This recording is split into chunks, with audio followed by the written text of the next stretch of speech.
ভারতের পশ্চিমবঙ্গ রাজ্যের রাজধানী কলকাতায় আরজি কর হাসপাতালে এক নারী চিকিৎসককে ধর্ষণ ও হত্যার ঘটনায় উত্তাল হয়ে আছে রাজ্যের পরিস্থিতি।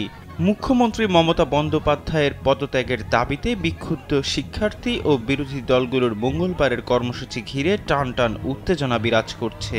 যদিও নবান্ন অভিযানের কোনো অনুমতি দেয়নি রাজ্য পুলিশ, আর কর্মসূচি প্রত্যাহারের কোনো ঘোষণাও দেয়নি আয়োজকরা।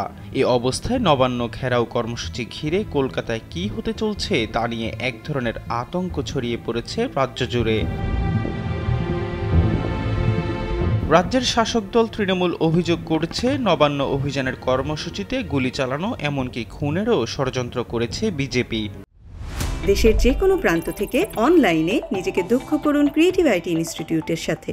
সোমবার এক সংবাদ সম্মেলনে এই অভিযোগ করেন রাজ্যের মন্ত্রী চন্দ্রিমা ভট্টাচার্য এবং তৃণমূল নেতা কুণাল ঘোষ।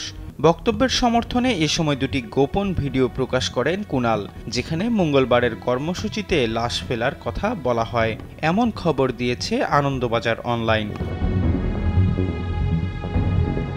আরজি করের ঘটনার প্রতিবাদে মঙ্গলবার নবান্নে যাওয়ার ডাক দিয়েছিল পশ্চিমবঙ্গ ছাত্র সমাজ এবং সংগ্রামী যৌথ মঞ্চ।